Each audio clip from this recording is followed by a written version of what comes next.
नमस्कार। आशा है आप सब बहुत अच्छे हो। आज ये एपिसोड करने का मन कुछ ठीक नहीं है, अच्छा नहीं लग रहा है, लेकिन फिर मैं सोचा फिर भी मैं करूंगा। बहुत जल्दबाजी में इस एपिसोड को तैयार किया क्योंकि आज मन इसलिए अच्छा नहीं है।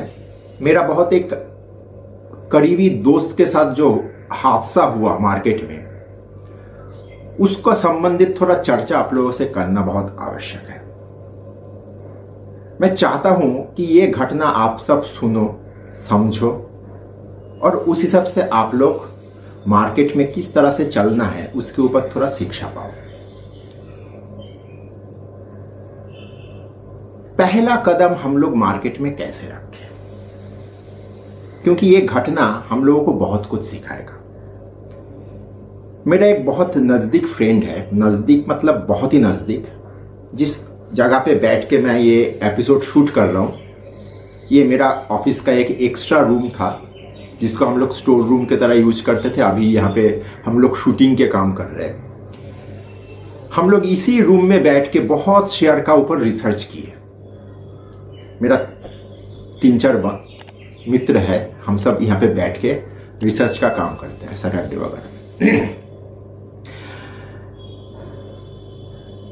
बीए में बोल के एक ब्रोकिंग फार्म हुआ करता था कलकत्ता में। बीए में और कार्डवी लोगों के साथ क्या किया ये तो नया तरीके से बताना कोई औचित्य नहीं रह गया। वो आज मेरे पास आया, उसके पास एनएससी का फंड आ गया। मतलब समझने से पहले आप लोगों को समझना होगा हुआ क्या था। मान लीजिए बीए में या कार्डवी में आपका अगर अकाउंट था तो आप वहां पे ट्रेड किए होंगे, मतलब इन्वेस्टमेंट। मान लीजिए एक एग्जाम्पल के तौर पे लेता हूं, कोई एक 100 शेयर एसीसी लिया था। एसीसी डीपी में था, वो डीपी बीए में के साथ था। अब कोई भी ब्रोकिंग फर्म में अगर आप अकाउंट खोलोगे तो वो आपसे एक पावर ऑफ अटॉर्नी में साइन करवाएगा। क्यों? क्योंकि अगर आप कल को शेयर बेचोगे तो एडवाइस में साइन वगैरह करना फ्रीक्वेंटली तो पॉसिबल नहीं होता है।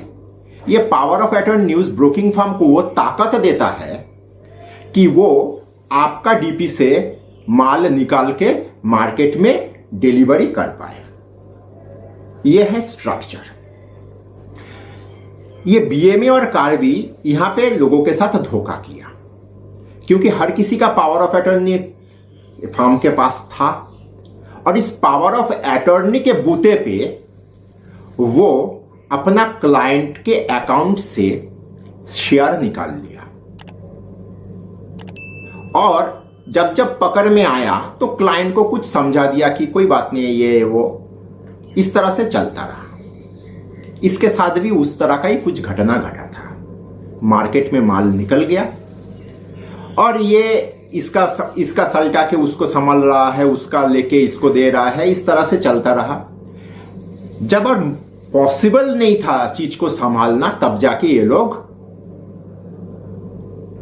फार्म को बंद करने का नोटिस करवा दिया। एनएससी में कार्ड सरेंडर हो गया।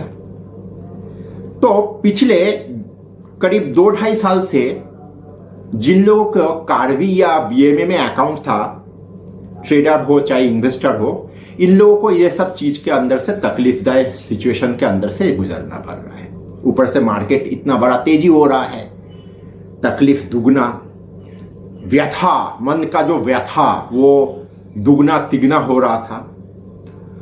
तो वो फ्रेंड आज मेरे पास आया, वो मुझे बोल रहा था कि विपुल मैं हंसू या रो समझ में आ नहीं रहा है।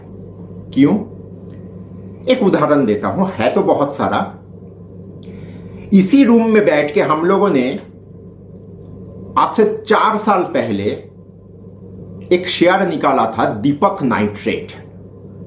कुछ 250-350 का रेट में उस वक्त उसका काम होता था। हम लोगों ने वही 278 80 कुछ आजू बाजू में रेट में हम लोगों ने सौदा लिए थे। दीपक नाइट्रेट 3000 हुआ 2021 में।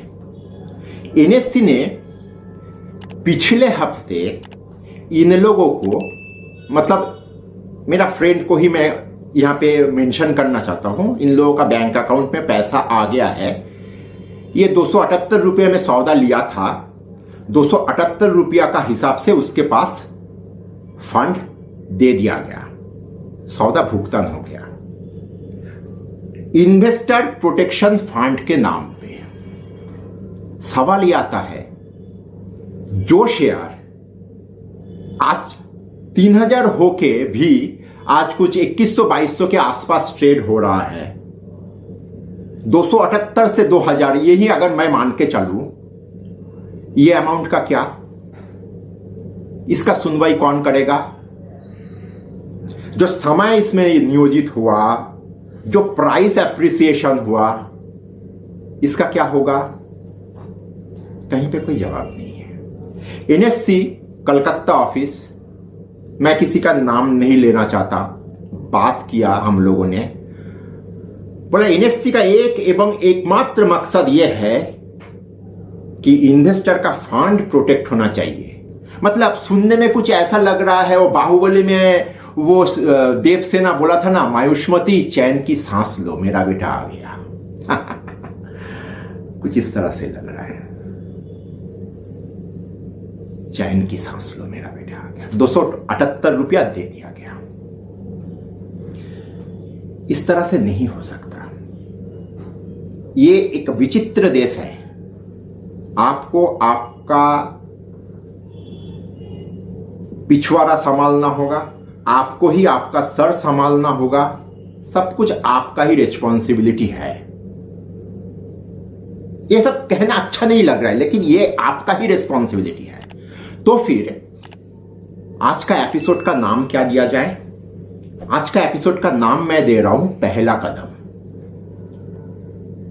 अगर आप लोगों में से कोई भी पहली बार मार्केट में आ रहे हो, तो आपका पहला कदम कैसा होना चाहिए?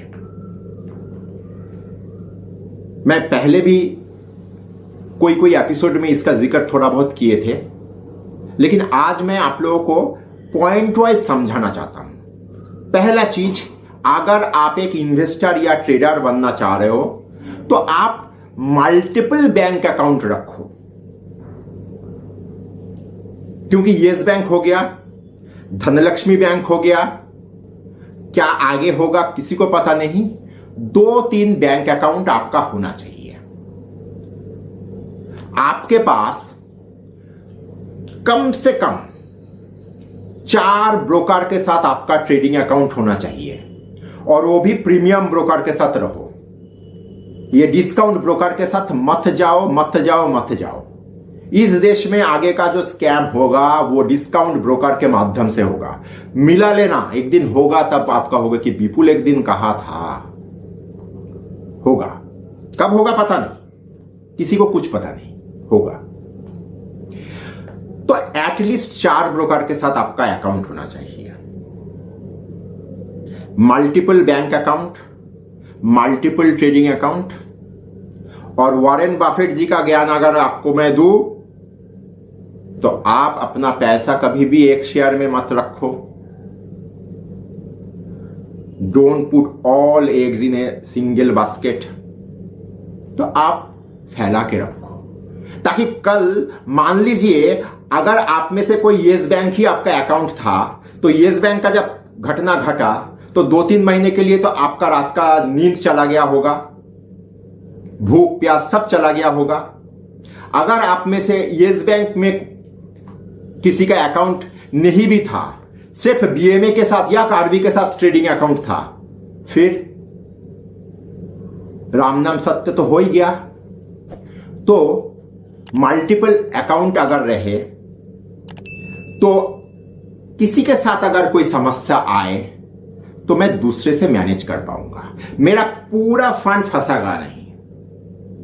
मेरा कोई भी एक ब्रोकर अगर फेल होता है, कौन होगा किसी को पता नहीं, तो मेरा पूरा फंड फंस जाएगा नहीं। कोई एक शेयर में अगर कांड घटेगा तो मेरा पूरा शेयर, पूरा पैसा डूबेगा नहीं। तो अगर पहला कदम है, हमको लेना है इस मार्केट में, तो चरणबद्ध तरीके से हम लोगों को यह सोचना होगा कि मैं कितना अपना रिस्क को मिनिमाइज कर पाऊं। एक से ज्यादा बैंक अकाउंट, एक से ज्यादा ब्रोकर के साथ अकाउंट। मेरा हर ब्रोकर जानता है कि उसको छोड़ के भी मेरे पास 3-4 और ब्रोकर है। रिलेशन किसी के साथ खराब नहीं है। मेरा सबसे पुराना ब्रोकर मेरा 24 साल का पुराना ब्रोकर है। मैं उसके प्रति मेरा भरोसा कहीं पे भी एक इंच कम नहीं है। लेकिन कभी किसी के साथ कोई घटना घट जाए या दुर्घटना, एक्सीडेंट हो जाए, तो मेरा मन में इतना तो शांति रहेगा कि मेरा पूरा गया नहीं, थोड़ा ही गया। मार्केट में वैसे भी मैं जब आया तो मेरा तो इतना मानसिक प्रस्तुति रहना चाहिए कि इस मार्केट में पैसा डूब भी सकता है। तो इसीलिए पहला कदम लेने वाले को यही सलाह कि एक से ज्यादा बैंक अकाउंट को ट्रेडिंग अकाउंट के साथ जोड़ो, एक से ज्यादा ट्रेडिंग अकाउंट रखो, मल्टीपल स्टॉक में पैसा फैला के रखो, पोजीशन साइजिंग जिसको कहा जाता है। और दोबारा एक बार कहता हूं, फ्री एडवाइस, फ्री टिप्स, ये सब के पीछे मत भागो। ये इतना सा अगर आप मेंटेन करो, देखिए नफा नुकसान तो होता रहता है और होता रहेगा, लेकिन किसी दूसरे का दोष में आप पिसो, ये एक्सेप्टेबल नहीं होता है। सुनने में यह भी आता है कि बीएमए का मालिक, एक्स मालिक हो या भगोड़ा मालिक, कुछ भी कहो, वो आपका क्या कहते हैं उसको, विजय माल्या टाइप का आदमी तो होगा। इस साल दिवाली में BMW का टॉप एंड का गाड़ी ले रहा है, सुनने में आया, सच झूठ पता नहीं। मतलब निवेशकों का पैसे का सदुपयोग वो कर रहा है। निवेशक कौन? आप लोग। खुद का पैसा अच्छी तरह संभालो। संभालने का तरीका मैं बता दूंगा, और संभालना बहुत मुश्किल बात भी नहीं है, लेकिन पहला कदम ये 3 बिंदु आप दिमाग में रख के चलो। आशा है कुछ सिखा पाया, और यह भी आशा करता हूं आप लोग कुछ समझ पाए। धन्यवाद।